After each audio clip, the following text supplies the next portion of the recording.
What you're about to see include private conversations of real people who have feelings, emotions that can lead to bad decisions and regret. It is imperative to remember that attacking and harassing anyone mentioned in this video is in no way justifiable and okay to do so.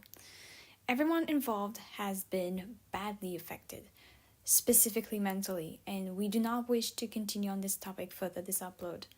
It is, for everyone concerned by this case, the last video about it. Thank you for understanding. It's not every day two of the most influential gacha content creators have an issue about ideas and didn't manage to come to an agreement together privately after days of attempts. We all know that crediting someone is important under certain conditions. Fair use, so reaction or commentary videos that use already existing footages but add on top their own original content. We also have trends, which replicate a concept and idea with different characters and very small changes. And finally, reproduction, recreation of an image, scene, or video with one's original art style or editing. But in our particular case, it is not related to the conditions we just presented. There were claims of inspiration of plagiarism. Now, plagiarism is not something to joke with and can lead to legal troubles if not held properly. And as you might have guessed, things did not go smoothly for the past week. Videos being uploaded that led to fans starting to be aggressive towards each other and implicated creators, despite reminders of no harassment behaviors being supported, arguments and threats in private, and conversations being on loop.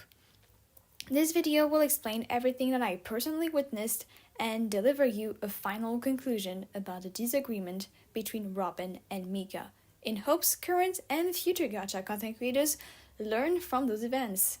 Hello everyone, Flo here, and let's get right into it. Mika's original claims. Did Robin really copy or got inspired by Mika? In a now deleted post on November 15th, Mika wrote, with 1.1 million subscribers on YouTube, made a call-out post towards Wise Fox that we will now refer as Robin to make things easier. Another popular gacha content creator with that same amount of followers. In this post, people could see that Mika claimed 3 videos to be her own ideas and accused Robin of copying them without providing credit to her.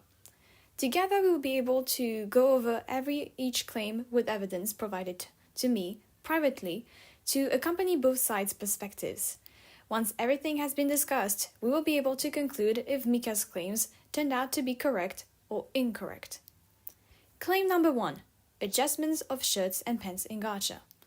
Mika's video was uploaded on May 27, 2022, and explores the possibility of seeing shirts and pants being adjusted within Gacha Club, and why it's not a good idea being hinted, but not openly mentioned. Robin's video was uploaded on November 3rd, 2023. Times were different, as Gacha Life 2 was barely new, and an improvement of Gacha Club. According to the video's words, some people were upset that clothing adjustments for shirts and pants weren't a thing, despite Looney promising unlimited adjustments. And Robin had to explain why Looney made the decision to not include shirts and pants in that equation. Overall, Mika asked Robin to credit her idea in his video's description, which Robin refuses to do so. If we compare the editing, the execution of the idea, the message, the thumbnail of both videos, and the time both were uploaded, you realize there's some inconsistency in the plagiarism claim. I'm not denying there are resemblances due to the base idea, that is, seeing shirts and pants being adjusted, but to me, what matters is the core of the video and how the idea got executed, if the script or scenes are replicated to the tiniest details. But here, neither share those similarities, so Robin didn't copy Mika. Now you might wonder about his inspiration. When I asked Robin, he told me he didn't use any video references and simply focused on answering the following question. Why did Looney block the adjustment feature on shirts and pants? And when comparing both Mika's and Robin's video, you can easily tell between the one imagining a what-if scenario and the other educating on why it wouldn't work. Claim 2. The paintings. We all played Spot the 7 Differences minigame as a kid. Usually that exercise is to practice our attention to details. I will now show what paintings the both are referring to, and we will do that exercise together. Your job will be to find differences between each with the given information. Mika's painting was made on October 20th, 2023, and only the final version is displayed as a community post. Wise Fox painting was made on November 15th, 2023, and his process of making the painting is accessible. Mika believes that Wise Fox ripped off her painting idea, and he had time to get heavy inspiration of it, hence should give her credit. Wise Fox, on the other hand, insists that he made everything by himself, and used references of paintings on Facebook and the painting presets already accessible. But they look nothing alike his final work. And lo and behold, they look nothing like each other, from the organization of the painting to its details and colors. And I should know, since children love drawing that kind of scenery, and I've been in arts classes during my childhood. They ask you to draw an idea, but the end result will look very different amongst every student, depending on how they draw or how they visualize the idea. So no, you won't see kindergartners fighting on who owns the idea of the drawing, unless it's enough to have a spot the 7 differences kind of minigame with 2 creations. Claim 3. Anime faces and hypocritical behavior. Probably one of the most controversial ones, since it's not the first time people get accused of using Mika's hacks without credit. Mika's video showcasing her anime head was on June 8th, 2022 in Gacha Club. It was a revolution for everyone. However, with Gacha Life 2's unlimited adjustments, more versions of anime head surfaced, and some gachatubers, like Little Kisses, got backlash for using Mika's hacks by Mika's fans.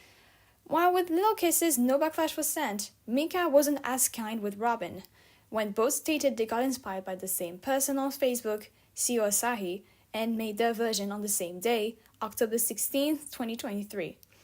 Kisses also told me that while discussing with Seo, she learned that Seo didn't use Mika's hacks either.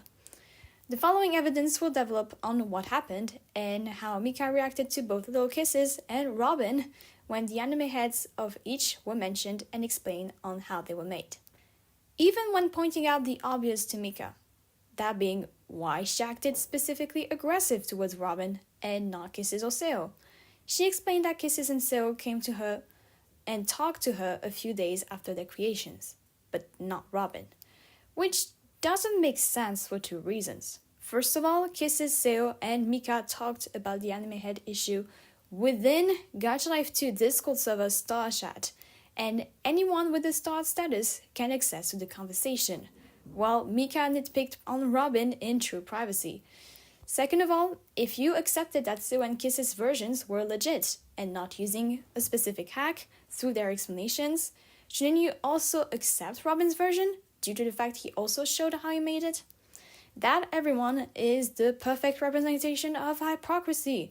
You can say something, but you do the exact opposite. So, all of Mika's original claims lack on what truly could be displaying Robin as him copying or being inspired by her videos without credit. Instead, all I see is someone worried about their ideas being used and monetized unfairly, not trying to communicate her distress in private due to past experiences. And it's completely normal. Well, at least originally not trying to contact privately, since we will now move to the second part of this video.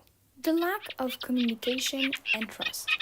Did you know, after Mika and Robin's respective community posts, I was requested to be Mika's messenger for the simple reason that Robin is rude, so we will get nowhere if people talk forwardly with him. Even after Robin proved to be someone willing to listen and suggested a group chat, Mika again refused for that exact reason. So I had to be in between 2 apps, as Mika was on Instagram and Robin on Discord. This entire period was very impractical, as both sides, not being native speakers, are bound to not understand specific intentions and tones. The arguments were on loop due to that exact reason, which tired absolutely everyone. Finally, both tried to get me on their sides by digging as much old stuff about the other as possible, which is crazy to me. Despite that, everything was slowly going to be somewhere, and on behalf of both, I asked Gacha Renter friends to avoid making videos on the topic and to wait for updates on either sides or myself. people clearly didn't listen, from community posts to even videos, just because it was put on the public domain. When Ajax's first video was made, Mika was furious. While Robin shared Ajax's video in the hopes it would end the situation there, Mika felt this as a personal attack. She asked me to make a video about the topic, and so did Robin, but I told them both that I had midterms to go through, still do, so if both really wanted my perspective, they would have to wait after my midterms were over. But that didn't satisfy neither of them. Robin wanted to continue making videos and let go of the situation, while Mika truly wanted revenge. Mika then decided to make her own video, which I helped for in terms of grammar. Yes, everything you saw in that video were on Mika's own thoughts and beliefs, but I just helped make everything clear sentences-wise. But as I warned her, this video could lead to more troubles. It did. Both Mika and Robin started being harassed by each other's fans. Threats were given. They got compared to all problematic gachatubers, as well as very awful figures. Ajax, seeing that he got mentioned in Mika's video, was obstinated to expose Mika once again. But I managed to give him a chance of a conversation with Mika privately. But little did we all know, this wasn't gonna end well. Both threatened each other to make one more video out of this conversation. And Mika refused to continue further talking with Ajax and asked Robin to be included in a group chat. Yes, it used to be me, Ajax, and Mika at first. Robin came later. Once Robin arrived, Mika asked if Setsuna Silver could also join, since Silver had some issues with Robin.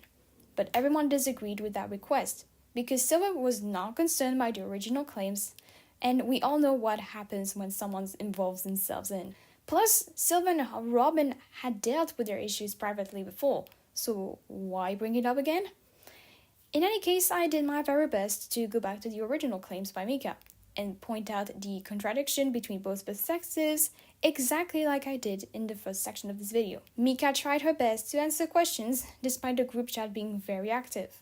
We all experienced lots of loop questions and answers, and collected evidence that both sides have been affected by the situation. But the conversation ended on a bad note, as Mika left the group chat saying she was proud of her fans and herself, despite us telling her that acknowledging her fans were sending hate is an awful thing to be proud of.